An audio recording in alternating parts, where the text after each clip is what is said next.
je travaille dans un organisme où clairement c'est un organisme féministe. Donc c'est sûr que moi j'ai choisi de travailler dans cet organisme-là parce que la ligne d'intervention correspondait à mes valeurs. Autrement, je ferais pas ça. Donc je pense pas que je pourrais intervenir d'une autre façon.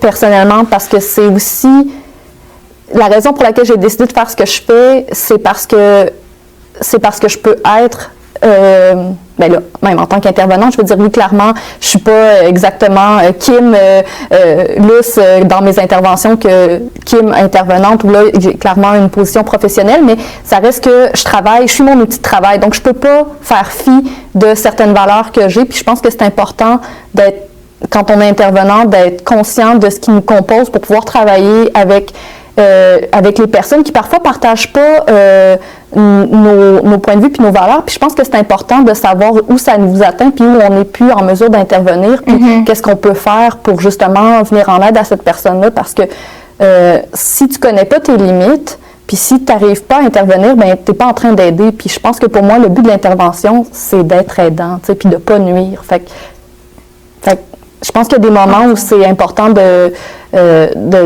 savoir c'est quoi nos valeurs puis comment on peut se respecter là-dedans tout en étant aidant ou aidante. Entièrement d'accord avec toi. Puis toi, ton côté? Bien, moi, de mon côté, il y a beaucoup de choses qui résonnent là, de ce que Kim a dit. On travaille à la même place aussi.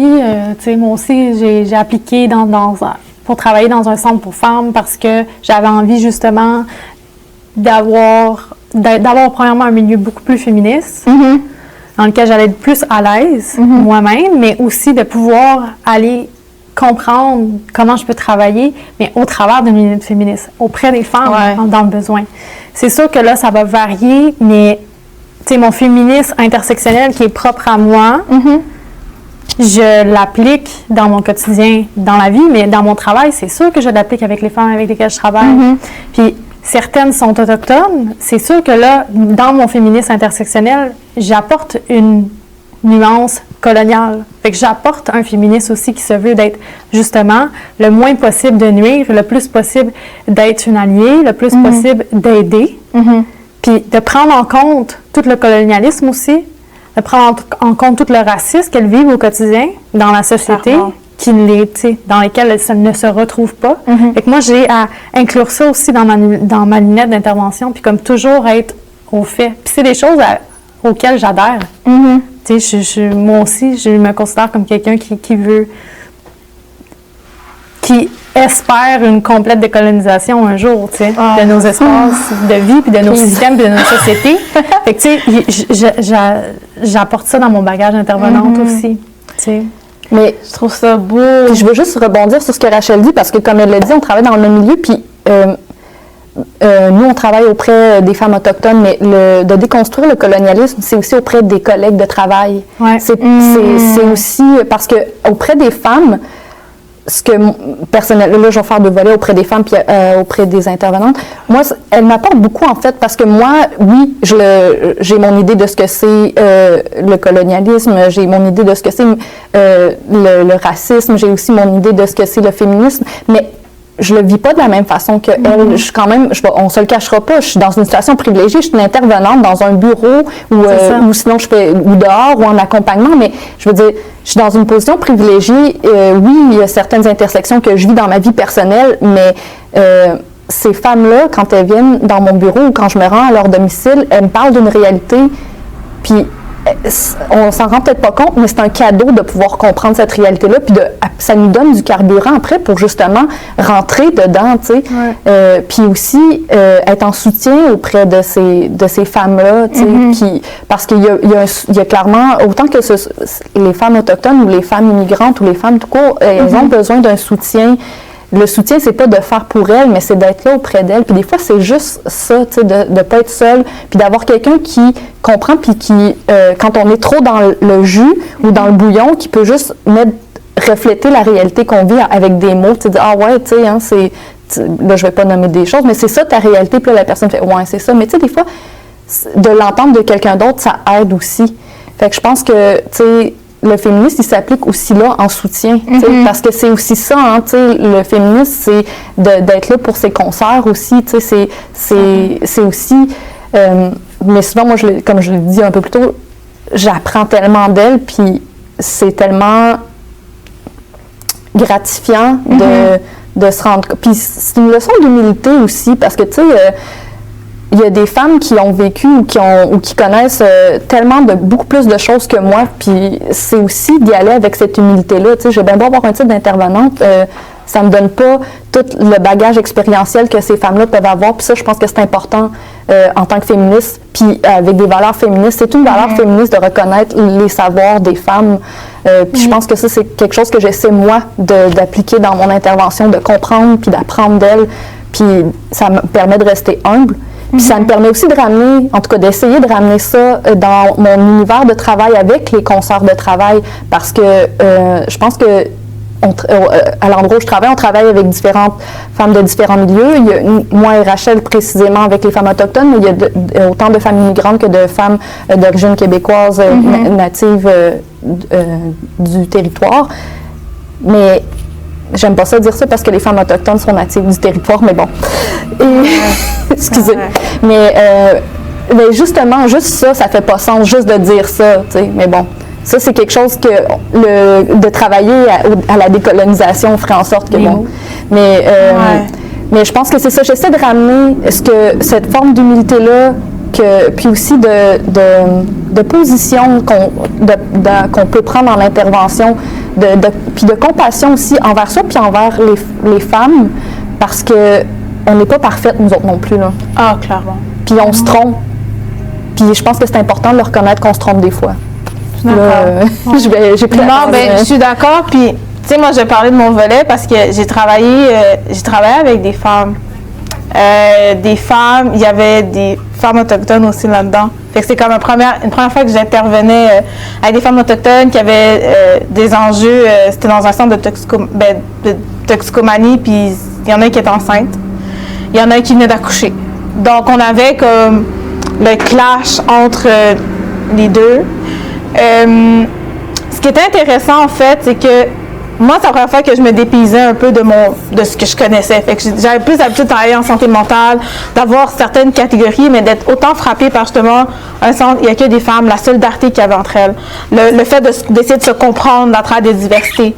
Puis, ce que j'appréciais de cette façon où est-ce que j'ai travaillé, c'est que c'était on va dire des petits dortoirs, des milieux de vie. Puis, ils faisaient toujours en sorte qu'il y avait des personnes de communautés différentes. Fait que, par exemple, ce qui arrivait, c'est que, par exemple, le lundi, c'était Madame X qui faisait la nourriture, puis elle était d'origine mexicaine. Fait que tout le monde apprenait à faire un plat typique de son pays. Il y avait Madame Y qu'elle venait d'un autre pays X, puis c'était sa journée, puis tout le monde apprenait de cette façon-là. Fait que, par exemple, je me rappelle, moi je travaillais de nuit, puis il y a des gens qui venaient de fêter l'anniversaire d'une personne qui était résidente là-bas. Puis tout le monde a décidé de faire des plats qui leur rappellent son pays. Puis, écoute, puis moi, j'arrivais sur le corps de nuit, fait qu'elle commençait à pleurer et tout. Puis je suis comme, mais qu'est-ce qui se passe? Parle-moi. Puis elle est comme, écoute, ça m'a touchée. Qui ont pris le temps, je me sentais chez moi, même si je suis dans une situation de précarité. Fait que c'est là que j'étais comme, OK, mais il y a tellement de choses à faire avec, justement, des enjeux féministes. Puis là, maintenant, je suis dans un autre side, parce que je travaille avec des hommes. Des enjeux, je sais que tu les connais en itinérance, il y a des enjeux importants. Toxicomanie, de l'addiction, drogue, sexe, alcool. Puis moi, jeu aussi. Le jeu, écoute, on pense l'argent. J'en vois de toutes les couleurs. Mais ce sur quoi je m'attarde beaucoup, c'est justement la place des femmes. La place des femmes dans la vie de ces hommes-là est très importante. Comme intervenante, une femme dans un milieu d'hommes, j'ai l'impression que ça peut être un avantage dans un certain sens. Parce qu'ils te voient comme la mère, la sœur, la grande tante, le grand-tante, le cousin. Je remplis un rôle qu'ils n'ont peut-être pas présentement dans leur vie. Puis je trouve ça intéressant. Donc, moi, de mon côté, je sais que quotidiennement, ce que je fais, c'est quoi? C'est de leur dire 4 minutes, OK, 5, OK. Fait que, donc, moi, ce que j'aime, c'est que je leur fais comprendre avec des actions, des petites actions. Parce que, comme je vous ai dit, moi, c'est dans les actions. Je leur dis, OK, mais pourquoi tu l'as traité de ça aujourd'hui? Pourquoi tu me traites de ça? Puis il y en a après, c'est comme, non, mais c'était sous le coup, j'étais sous, je m'excuse. Puis il y en a qui s'excusent après, j'aurais pas dû dire ça. Puis il y en a après ça qui t'écrivent, tu sais, des lettres ouvertes à tous. Ouais, aujourd'hui, j'ai vraiment été un trop petit point avec les femmes du staff, je m'excuse. Puis, tu sais, ça s'excuse. Parce que moi ou d'autres intervenantes, on leur a fait prendre conscience que ça, c'était pas correct. Fait qu'ils le savent après. Il y en a d'autres que, des fois, dans l'organisme, il y avait, avant le COVID, il y avait des femmes qui venaient manger. Moi, je surveillais souvent les toilettes des femmes, où les femmes allaient aux toilettes, je surveillais tout le temps. Puis les gars me disaient, mais pourquoi tu surveilles? Je dis, mais c'est juste pour la sécurité. Fait qu'il y a des gars qui ont pris, puis là, maintenant ça se passe à l'extérieur parce qu'on peut les faire rentrer. Fait qu'il y a des gars que je connaissais d'avant, il y a une femme dans la toilette qui surveille la toilette. Ça peut être, c'est des détails, mais ça change tellement quelque chose. Ou dire, ah non, je t'inquiète pas, je vais l'accompagner à l'arrêt de bus, ou je vais m'assurer, il est tard le soir, je vais l'accompagner où est-ce qu'elle a besoin. Puis c'est vraiment le fun de voir que moi, comme intervenante, j'ai pu leur apporter cette petite graine-là qui sème en eux. Je veux pas, puis je trouve ça gratifiant. Puis tu sais, oui, moi je travaille avec des hommes, fait que j'ai une autre perspective. Vous travaillez avec des femmes, c'est ça que vous vivez quotidiennement, mais je pense que les deux rôles se valent, puis les deux positions se valent, puis justement, au final, c'est justement de trouver, de briser ces cadres-là. Mais pour avoir travaillé en milieu mixte, j'ai vécu les deux, tu sais, j'ai autant vécu le fait d'être choquée dans mon féminisme en tant que femme, de vivre de la violence. Puis des micro-violences, mais des violences comme concrètes aussi dans mon quotidien à cause que je travaille auprès d'hommes. Mais j'ai eu à être témoin de ces violences-là auprès des femmes qui pouvaient le vivre d'hommes. Mais j'ai aussi eu à participer à cette éducation-là auprès des hommes aussi. Puis j'ai aussi vu des hommes qui sont capables de comme déconstruire leur schème macho, déconstruire les propos sexistes qu'ils ont entretenus pendant des années, puis que là, finalement, il arrive une situation, ils prennent conscience de la situation, le fait qu'ils... Puis dans des milieux comme ça, en itinérance aussi, là, c'est beaucoup, dans le milieu communautaire, c'est des femmes qui travaillent. C'est beaucoup plus des femmes qui sont là à donner des soins puis à être en intervention. Auprès des hommes, il y a un aspect aussi intéressant parce qu'on reste quand même des modèles de femmes qui sont intéressantes dans le sens que, des fois, ces hommes-là, ils n'ont pas eu nécessairement un espace où ils pouvaient avoir une discussion sur leur comportement qui était oppressant auprès des femmes. Puis de le faire dans un cadre thérapeutique parce que, bon, tu es au shelter, tu es avec une intervenante, il faut que tu aies une discussion de cas, puis tu es comme obligé un peu. Mais en même temps, oui, ça sème des graines. Mais je pense aussi que c'est important qu'il y ait des hommes dans les shelters aussi qui aient ce discours-là. Parce que je m'excuse, là, je sais qu'il faut qu'on coupe, mais je pense que, tu sais, c'est parce que moi, il y a quelque chose qui me choque beaucoup c'est peut-être parce que ça fait longtemps que je le vis, mais c'est pas mon rôle d'éduquer les hommes sur la façon je suis pas la mère de personne. Puis j'ai pas, c'est pas, ça me revient pas à moi.